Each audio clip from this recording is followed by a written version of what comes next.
Hey everyone, D here, and welcome to our weekly, almost over with now, season 4 review of Westworld, dealing with Metanoia this week. Which, look, I've got to say, I thought it was fear of the multiverse or the metaverse, just a paranoid sort of reaction. But no, it's spiritual change. Um, which is actually a theme that we see a lot in through this episode. Yes, of course, here is your standard spoiler warning. And you may notice it's just me tonight. It's a quiet little one. So we might get through this all really quick.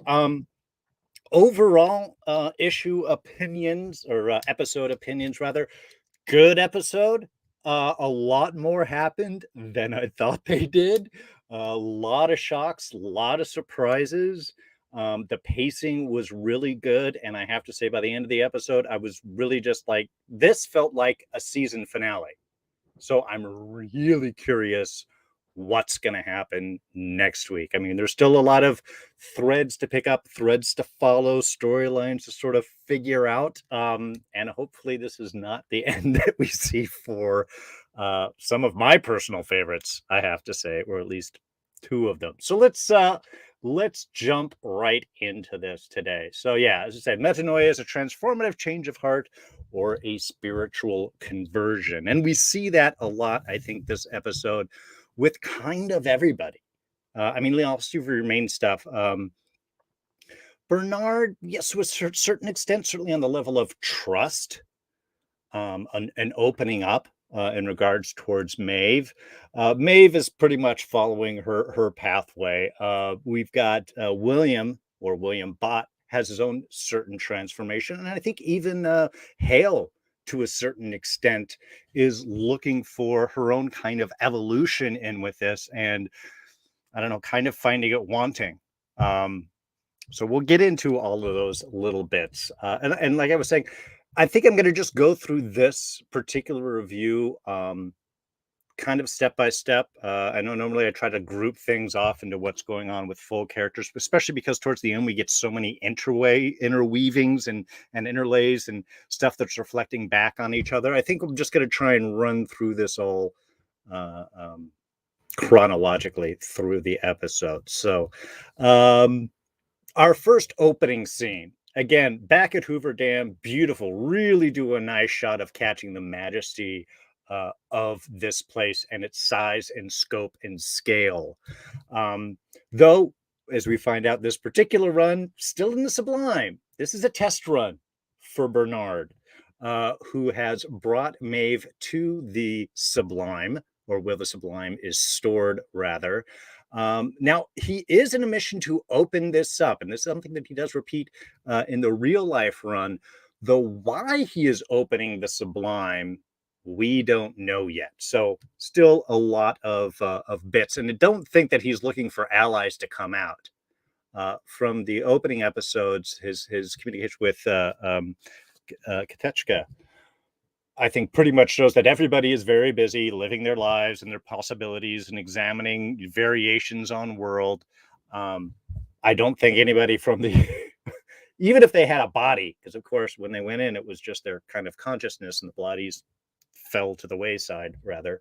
That I don't think that we're going to I don't think anyone's coming out. So if this is a final escape or a temptation, again, stuff that needs to be known, but we have to assume that with all of Bernard's plans, all of the actions that he has chosen, it's because this is the path to find it. This is the end game, if we want to refer back to Doctor Strange and the MCU. Now, what we do confirm, of course, is that Hale has not been able to access the sublime. So whatever transcendence that she has designed is not in any way connected to the sublime. This is a different thing. Though, as she says, she's hoping to pull them in too. So yeah, we'll definitely get into more of that. And the fact, I love that Maeve, again, super smart, gets it immediately. As soon as Bernard mentions that we'll get another chance soon enough, she realizes that they're in sublime. Even programmed Maeve is freaking brilliant. But the real point of this scene is Bernard dealing with those areas of trust in a way. What he's saying is that everyone, host and humans in this world, is going to die, no way to save them. But he needs an ally to even have a chance. And I think more to the point, someone to tell him that he's doing the right thing. I think he needs to hear that Maeve is there with him, that the fight is the most important thing. And as I referred to as sort of his own spiritual conversion, this is someone that he can trust and have faith in. He tells Ketchka in the beginning episodes that he needs an ally to help him. Now, whether that's Maeve or not remains to be seen. I think Maeve is definitely one of them. But I think in some ways he kind of represents the heart of the potential, because Maeve set herself free. And that's sort of what she says is, yes, we'll go back and we'll save the humans and we'll set them free, just like I freed myself, which I think is a great thing. And I love when we see that later on, when we actually do the real life implications on that. Fangirling and loving it. Nice seeing you in the chat. And yeah, they really do make a good team. Both them and Bernard and Stubbs. We'll get to that for sure. Now, one of the interesting things within that is that he doesn't know necessarily what Maeve is going to do. I mean, she's not in Sublime. He's had sort of, as you said, he had to program her this version as quickly as possible. But I think because of all the other things that he's been able to sort of explore, is that Maeve represents one of the variables within these permutations, these infinite permutations and variabilities of what could happen. Since he programmed Maeve, she is going to bias into some of his own expectations, which is why she says, I will betray you as you expect me to. So I think not only are we dealing with trust, and like I said, there's a lot of variations that we have seen within Bernard's observance of the Sublime. Last week, it was who was going to be the infiltrator. Sometimes it's Jay, sometimes the girlfriend. One time it was Stubbs. So there are certain variabilities within all of these permutations that he has to try and find a pathway through. Maeve representing one of those variables. Will she stay and fight? Will she leave? I don't know. Is I think part of his lesson of faith in this and trust.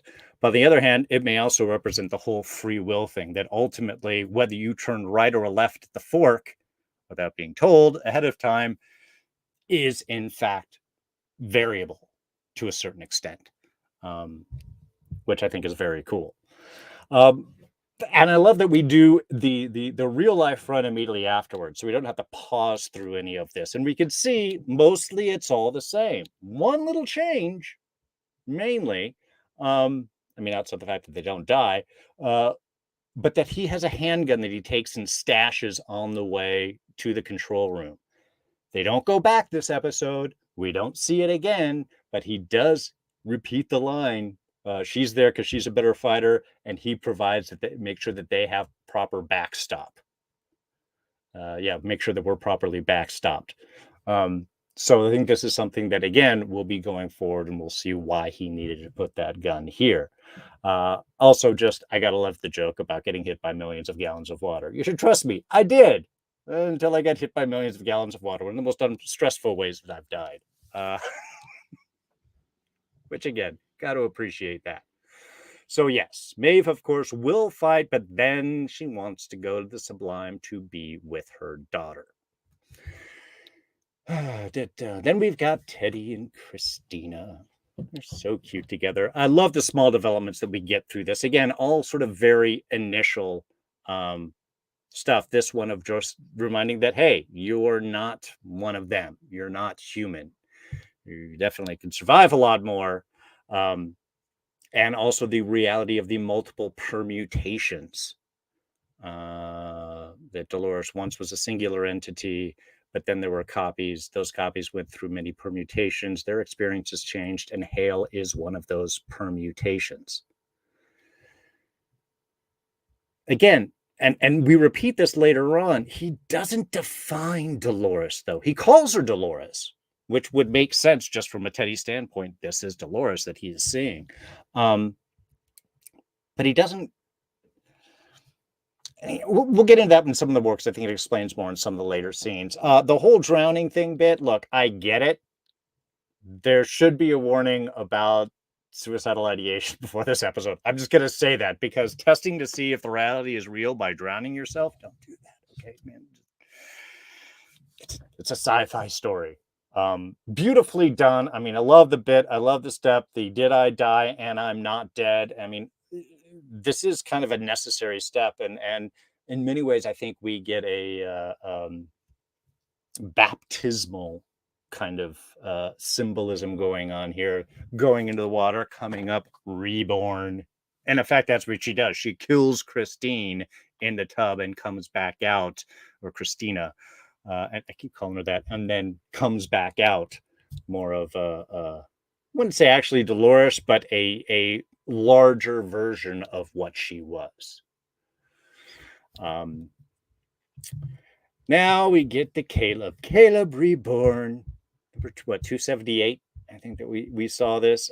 Very curious if he is going to have the same temporary lifespan. She doesn't mention that, just that he's bait, but he doesn't start going through any issues. We don't know how much time necessarily lapses between the meeting and when he ends up getting freed and so on. I personally think the previous copies were designed to be short term, and this wasn't necessarily a result of the Delos fidelity issue, because we do have William around, who is a version of that. Again, we'll hopefully find out more, and things will be confirmed by the end of the season. But I'm going to go into this with the speculation is that the previous versions were designed to be short term because she just wanted them for a particular purpose.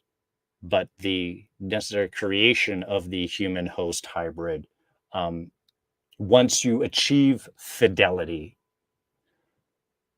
then it's a permanent thing. And I think with the Delos issue that you have is it took a long time to achieve that fidelity. If they don't achieve it, then they go insane and sort of fall apart. But again, this is sort of an idea. Yeah, fangirling, love it. Yeah, the Caleb seems different to me and quite can't figure out in what way yet. Yes, now hopefully he doesn't have like a bomb in him. We'll have to get to Hale's plan, because I think there's a few questions with that. If it's not just pull them in, and then if the city falls, then everybody falls within this. There's a lot from Hale's side that we don't know, which if we don't get to by next episode to kind of give some planning, I'm hoping that's a lot of what next season is going to deal with, because we still, throughout all of this, have no idea what the larger world looks like or what the hosts are when they are not in these human cities. So I'm hoping we get at least some kind of, less speculative, more confirmed answers on those. Anyway, and I like the fact that she just tells Caleb that he's bait. Yeah, Meiji, you're bait. Your kids will be here soon. You'll have a nice reunion. Then you'll all die. We'll have to sort of see how that lays out. But of course, this does set up William's response. William Bott. Definitely not happy with this whole thing. Certainly, I don't think appreciates this is happening today. Here's your notice. Congratulations, folks. Dun, dun, dun. Now, she does mention, of course, the whole cold storage thing, which is pretty much implying that all the humans are going to be dead by the time of closing down the cities. But she doesn't say how. And we don't really see into his plan. I mean, later on, we find out that the big plan, the, survival of the fittest, is William's approach towards dealing with all of this. But we never see what Hale's actual plan for putting humans in cold storage. In fact, it looks like by the time we get to her point later on, that all of the hosts have transcended, have been pulled out and, out there. Because she seems ready to do it. I don't think that she would do it while there were still other hosts around. I mean, maybe William or so on, which doesn't really care about him. So I'm really kind of curious what her actual plan was. It doesn't survive past this episode, but I am kind of really curious. I'm hoping that that's something that we maybe will get into. Love Stubbs predicting the future. Oops, I can predict the future too. That or he just has robo hearing. Probably more of the latter would be my guess. And look, we're going to say it.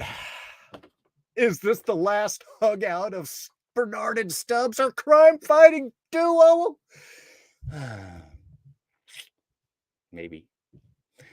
But I love that Bernard lies to him. And that's how I read that scene. It's goodbye, but it's because Bernard dies and not Stubbs. Now, if you remember, Bernard programmed Stubbs to protect Bernard. That is his motivation. So if he had told him the truth, I'm wondering if Stubbs would have been compelled to follow and protect instead of doing what Bernard needs him to do, which is to watch out for Caleb and C. So it's just, if you notice, he never tells him, he never confirms. What is it Stubbs says? Is you're never this nice. What's up? I mean, I love that I love their dynamic together. But all that Bernard says is that you know me so well, I don't really have to say it, do I? It's Stubbs that says, I don't make it. And Bernard, that's a disagreement with that statement. He doesn't he doesn't really lie, but he doesn't tell him the truth. The statement of, I don't make it, do I? No, that's not true. I don't make it. I don't know. That's how I'm reading it, is that it's a way for him to be honest with Stubbs in the best way that he can without compelling him to follow, which I just frickin' love. I think there was a little mistake in that scene, because Stubbs says, I've been waiting 23 years for this. It's been 30 years since Bernard went into the Sublime. It's been 23 years since Hale won the war or took off or did the whole fly thing. 23 years since Maeve and Caleb died. Now, if he's been waiting to do that since Hale took over the world and he's kind of known that, that's one thing. But he did kind of want to die before Bernard pulled him out of Westworld. So I would think that he's been waiting to hear that for 30 years. Anyway, it's just one of those small little things that stuck out in my head. You can draw that conclusion as you will. I am actually kind of curious what you guys would think. Was that sort of a misdone, or has he just been waiting to die since Hale took over the world and that was just too much for him? You could go either way, I suppose. Dun, dun, dun, dun, dun. Okay, last day. No more visiting the cities. Like I said, I don't know where the hosts are in the cities. And even later on, Hale says that transcendence is only the first part. It takes time. So I don't even know where they're going. Yeah. Anyway, just very curious in all of this. And again, just kind of as a thing. Ding dong. Hi everyone, just to let you know, I'm killing everyone today. You're going to all be forced to transcend. I hope you've paid all your bills and said all your goodbyes. Thanks so much. We'll see you all in about 45 minutes. Ciao. Hale is not a loving God. Okay, let's just put it that way. She is not a very considerate one at all. Robo William versus William. That was a great scene. I mean, again, just the visuals of Ed Harris in that Vitruvian Man setup is great. And the fact that he is still in control. What does he say? I'm the frickin' prisoner here, and you're the one coming to me for questions. Is just lovely. He doesn't stand down at all in any bit, and I love that. I mean, Ed Harris is just freaking amazing. But great kind of back and forth of host William, like, what do I do? And she's right. She cut off your balls. You don't have it's her world, not yours. What are you gonna do about it? Oh, except that there's a little bit of me and you. If you could ask yourself these bigger questions, we all would, I think. Who are we? How much is me? How much is you? How much are we something else to each other? I mean, it's a great kind of philosophical back and forth. I love that Ed Harris just kind of pushes them all up. Only one of us needs to be around here. I don't need to get out of here. He's accepted his fate. He knows that he is going to die. And the fact that William Bott has to kill William in order to become him, I mean, how more mythic can you get in that sense? You have to kill yourself in order to become the new you. He is literally killing the old him in order to become the new him, in all literal sense, which is, of course, to become the destroyer of worlds. Yeah, it's not Quake, folks. It's William. Anyway, just a great scene. The whole cockroach bitch stabs him. What it has to do it. So just do it. Do it now. Beautiful, beautiful little bit. Okay, let's get back to Teddy and Dolores here. I like the fact how Teddy kind of like talks to Christina about Dolores, that the world was she lived other people's stories until she started writing her own, that the world was cruel to her, so she had to be cruel back. All very, very true.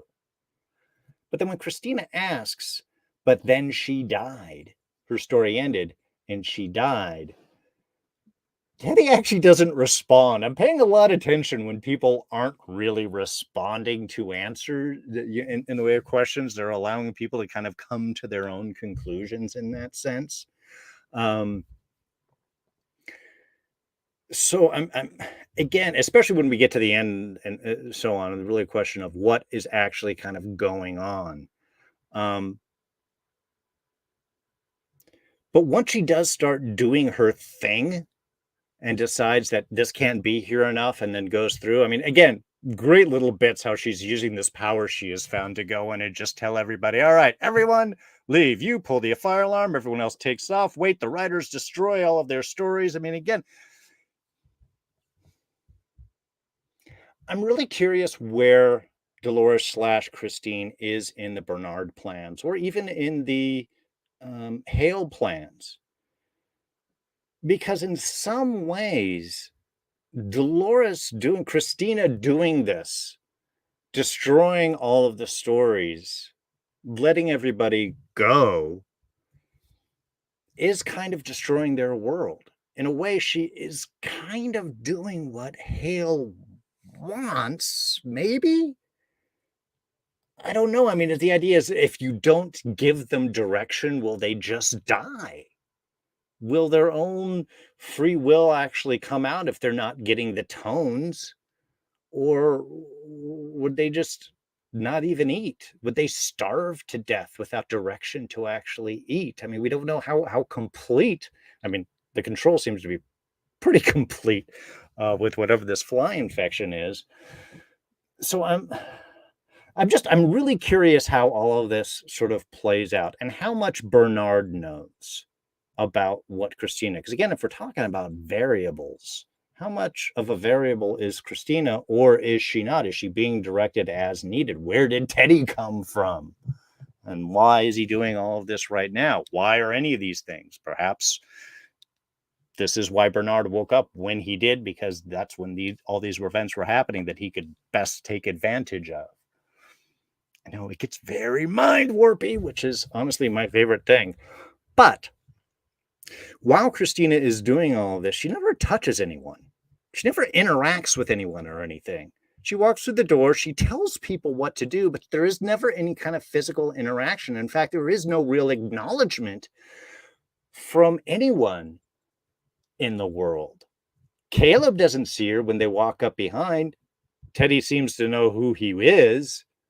But it's not like Caleb's like, hey, is someone walking behind me or anything? Now, maybe he's just in his own thing and it's kind of a quiet out room and so on, so you can't really hear what's going on. Sure, that's possible.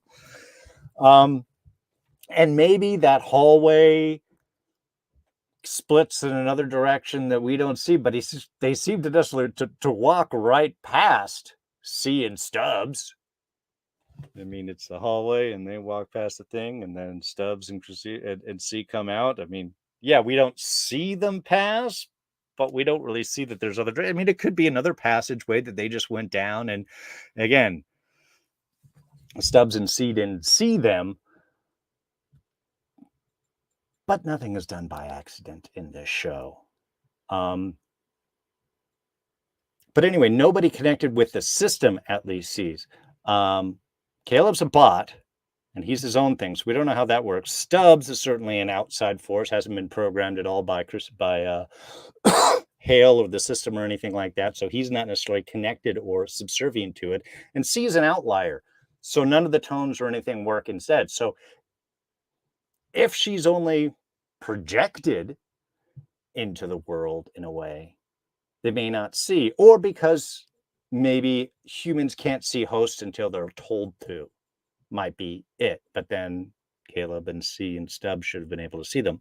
Anyway, a lot of questions, but still a very cool scene, a great way of sort of taking everything out and, of course, opening the door up so C and Stubbs can just walk in when security leaves. You don't need to make much fight, which I think is very cool. Great reunion scene between Caleb and Frankie. I love there was intense. I love that Caleb's initial response was not trust, because of course he has been fooled by a bot version of Frankie before. That's what got him into this mess in a way. But that he can change that. And the fact that we have Stubbs saying, I recognize this room. It's when they would turn people into hosts. And then we have Caleb come out who hasn't aged at all. So we do have Frankie like, you haven't changed. What did they do to you? It's me. It's me. Again, it's just, that is much more of what the intensity of that emotion thing. It's like, you want to believe, but you are suspicious. And I think they played that out very nicely, but they didn't dwell on it. They moved on. And of course, we get Stubbs with his great comic relief. This is great. I'm sorry I don't mean to interrupt. Can someone let me out of this room, please? We got stuff to do.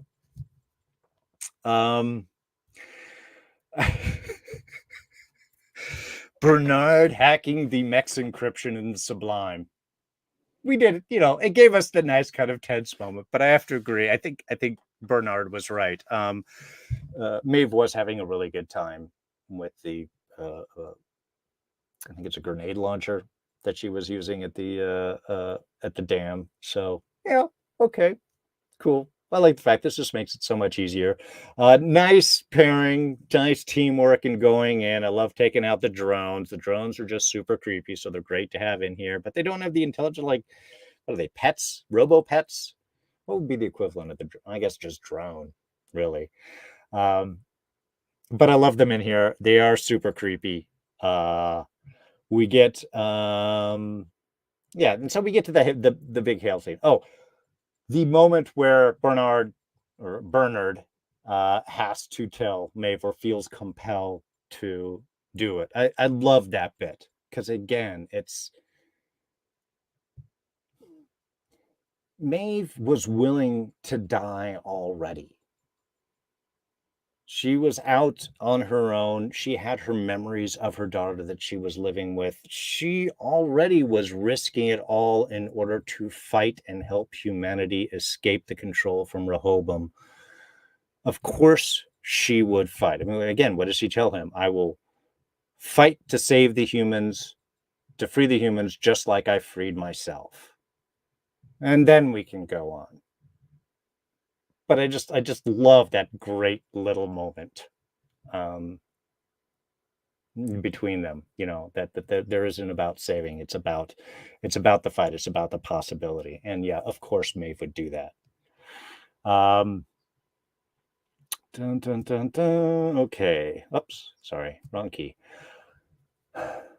Yeah. The Hale transcendency. Again, great fight. We got to have these bits.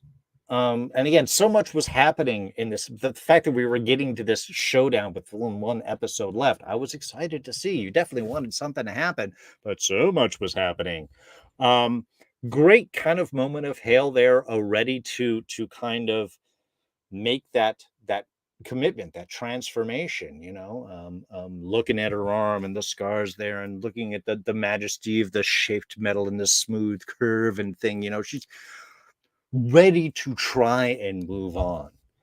I'm curious why they stop her.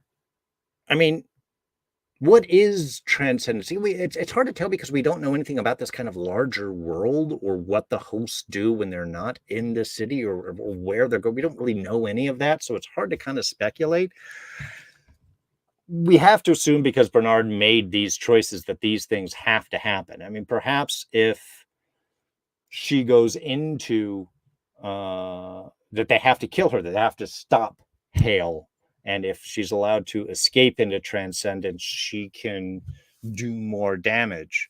And what was that Hale says? They'll come to understand the world that I'm building for them and the others, the ones in the sublime, when they too see they can inherit this world.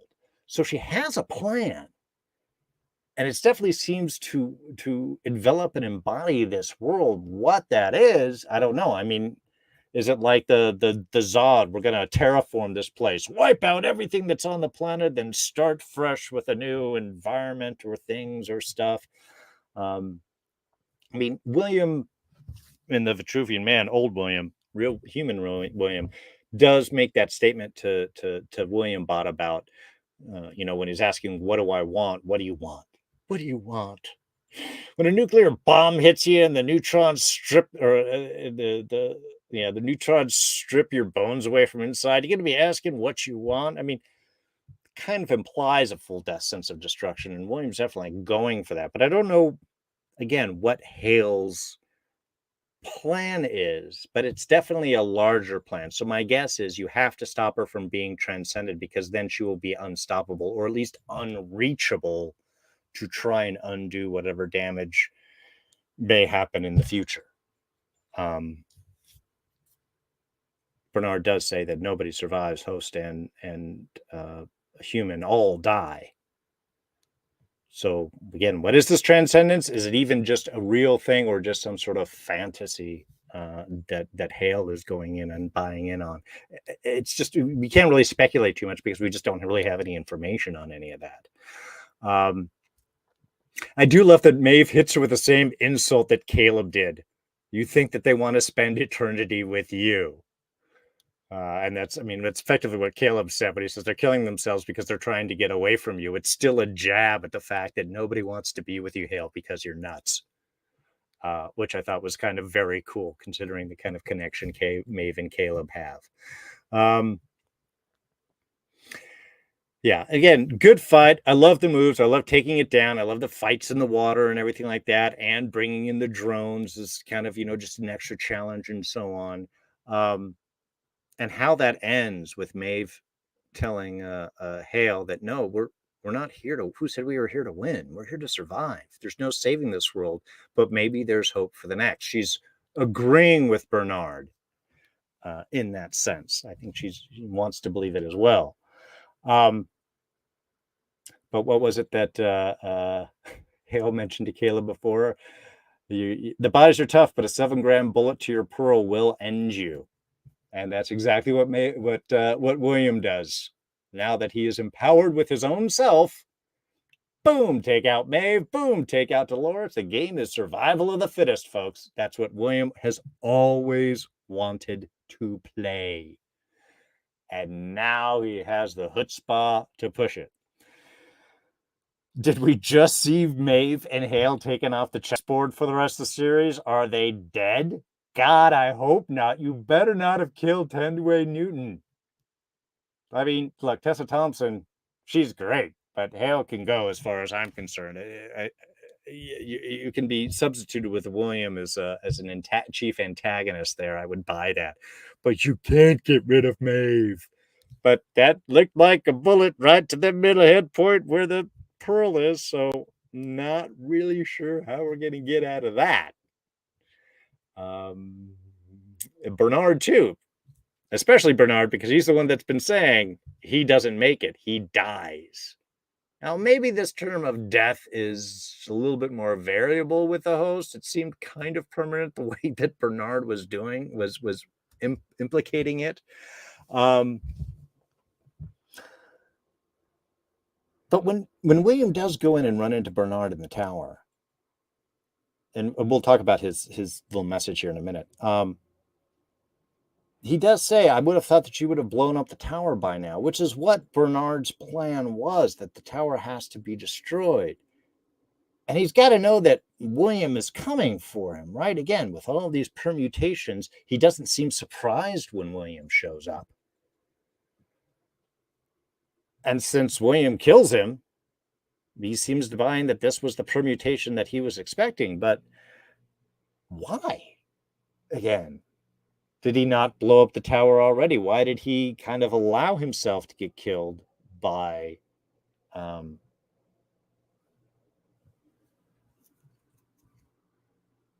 it's next door. It's like, what is that noise coming from? He allows himself to get killed by William. Now, maybe it's so that he has his last chance to send out this message that he is doing. Time for one more. There's only time for one more game. If you choose to give her that choice, you can't miss. Reach with your left hand. Who is he talking to? Now, he did use the term of games with Dolores a whole lot. Again, the maze was a game. I want to play another game with you. There's only time for one more game. It sounds like he's talking to Dolores. So maybe this is a message for Teddy to deliver or something else. But if he's doing it, we don't know what previous messages may have gone in or statements may have been included in this message. Again, I'm just really curious. But again, if you choose to give her that choice, he could be talking to Teddy. Again, where has Teddy come from and why is he there? Did Bernard send Teddy in some manner? I mean, I don't know the time that he's had to do any of that stuff. But yeah. Look, of course, they've got to set up questions for us to ask. But I just want to kind of point out these are the big questions that we've got to go in on this. Because he does allow these things to happen. So we have to assume that all of this, up at least until this point, is by design. Personally, I want Bernard and Maeve back at everybody. I would be really surprised if you took them out before your final season. Now, it would kind of tighten things up. The cast has sort of expanded, and by getting these extra people, then it would kind of return it back to, well, Dolores, Teddy, and William, in a way, which is kind of classic. But that's why I'm saying I've got to assume that there's got to be some way to come back or fix or whatever. But very curious. Again, what is everyone's plan? We know William's plan, at least. It's survival of the fittest. And he sets off the program to go and just allow everybody, beat the crap out of everyone you see, kill them all until you're the last one standing, or, in his viewpoint, cockroaches, which we could simply call the tones of death. Great fight scene. Again, just nice chaos on the train platform and so on. Love, of course, that Stubbs survives. I think even he's surprised after the shots go and he closes the door and he gets, hey, I'm not dead. I wonder how long it's going to be until he realizes what Stubbs did, or what Bernard did for him.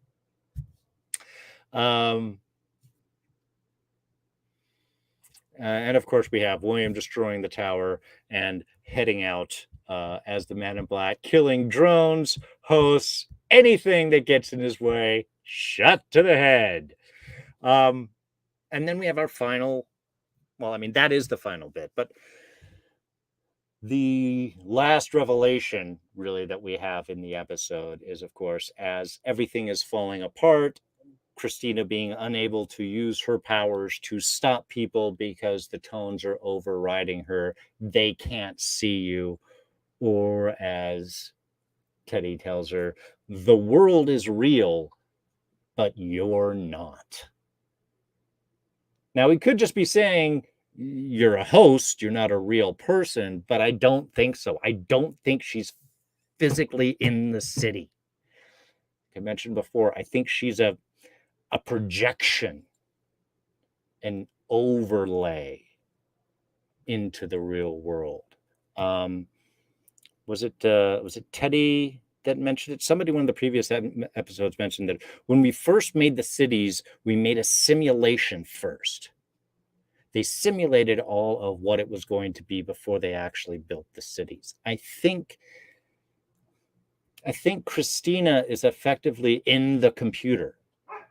She is virtual, and she is living in a simulated overlay of the real world. We have it's like the metaverse.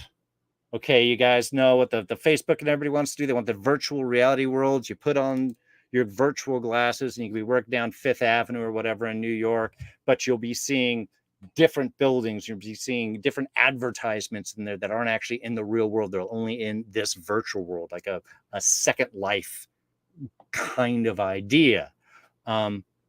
Except for everybody who is connected to the system, they can see and interact her because she's part of the system.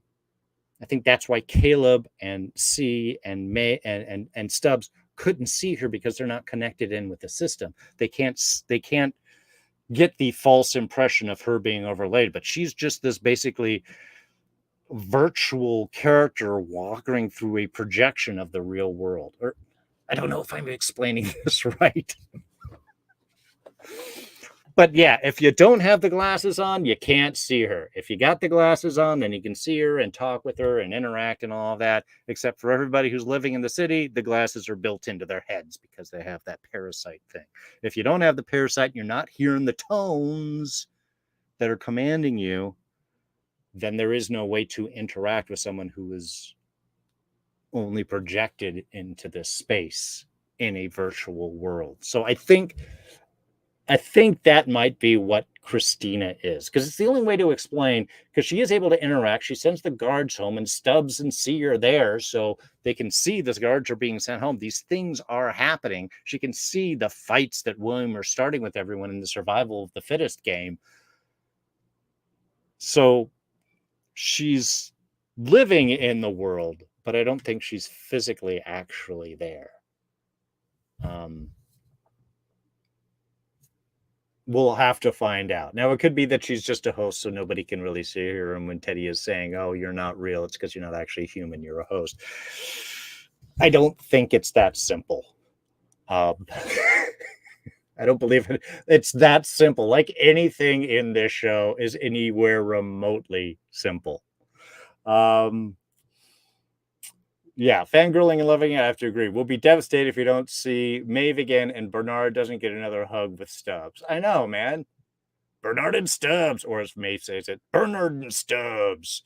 They are the crime-fighting duo of the future, and we need them back. So, yeah, so that's where we leave it. We have 3 of our main characters with 7-gram bullets to the head, possibly destroyed pearls. We have the city in chaos, as everyone is fighting to be the last man or woman standing, or cockroach standing, I think, as William goes through it. Though I'm sure William will just walk through the city and kill anyone else that he sees standing around anyway, because he just wants to destroy it all. Man, that guy's really messed up in the head. Stubbsy and Caleb are on the run. And Teddy and Dolores are who knows where. And we've got 1 episode left now.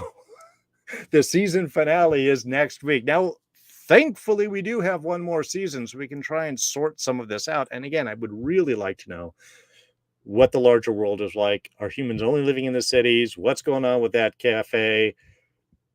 What is transcendence? And mostly, what do hosts do when they are not in the cities? Where are they? Are they uploaded and then they get put into a body so they could run around and then they go back to uploading? Transcendence seemed to be a different thing. So again, just a lot of questions that we don't really have answers to. They've given us enough for some fun speculation and a few wild guesses. but they are definitely keeping things close to the chest because I'm really not sure what the plan will be.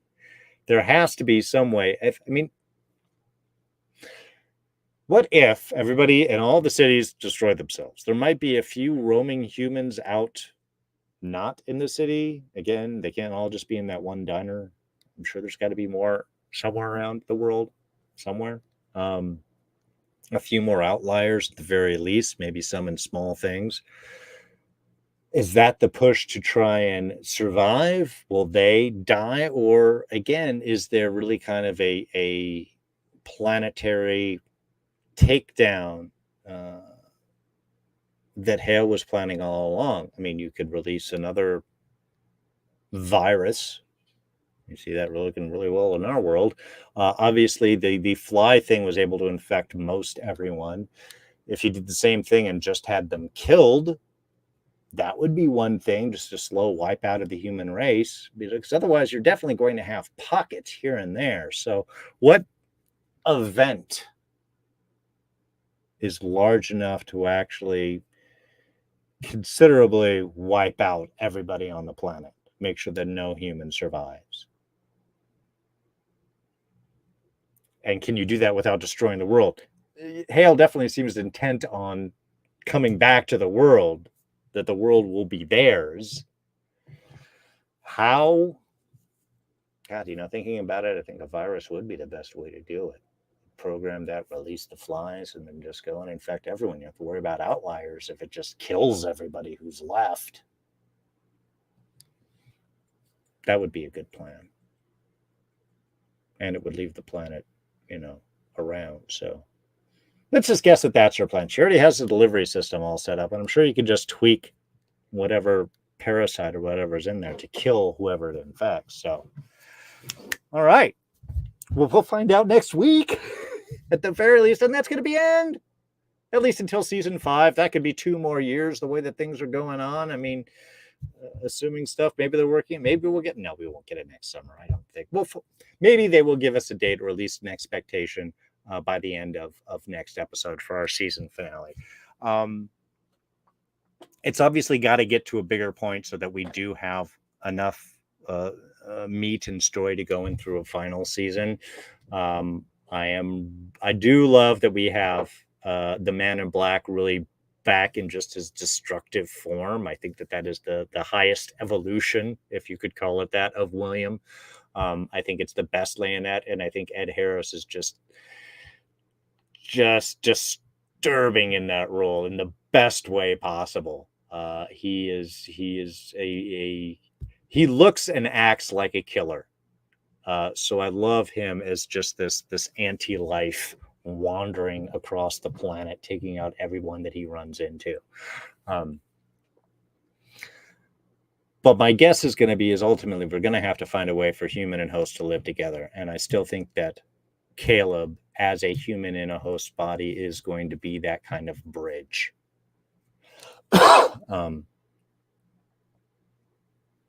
Into what the new world is going to be. So that is going to wrap us up. So as I said, next week at 7 o'clock on Tuesday, we will have our big season finale discussion. I might have some guests, trying to see what we can arrange. If not, you'll just have me, but that's all right. And then next Thursday, we return back to our regular Thursday night at 6 p.m. Time slot. I can get that out when we have She-Hulk returning, or premiering, I guess, rather. It's being dubbed as a half-hour comedy, so I'm assuming all the episodes will be 30 minutes long, and definitely more of a sitcom approach. I'm hoping not too sitcom-y. I'm not a big sitcom fan, but I do like the previews that I've seen. I think Tatiana Maslany is amazing. I do think that they've worked on the CGI stuff, but ultimately, look, if the story's good, we will overlook any CGI issues that are there. If the story doesn't keep you, that gives you lots of time to focus on anything that doesn't work for you. So we'll just have to see if it entrenches us as much as we can. So next week, you got 2 shows, Tuesday night at 7, the season finale of Westworld discussion, and then Thursday night at 6, back at our regular time for the premiere of She-Hulk. Now, they did change the date, so instead of Wednesday nights, those are on Thursdays. So we're actually doing reviews day of. So if you guys can't make it live, the reviews, of course, will be in the archives, but you will have plenty of hours to watch it. Look, I watch it at midnight as soon as it drops. I know many of you do, so the next day will be just fine. But I also don't want to do a show on Friday night, so we're going to stick on Thursday. I already made my plans, and then Disney changed when they were putting the show out. I'm not changing my plans for them. I'm sticking with it. And that way you guys know, Thursday nights at 6, you can always find, almost always find discussions here on D's Reviews. So, fangirling and loving it. Can't wait to see you guys next week as well. Thank you so much for joining me in the chat. Thanks, everyone, for joining us in the archives. Appreciate it much. And we will catch you all next week. Have a good one. Take care. And bye-bye.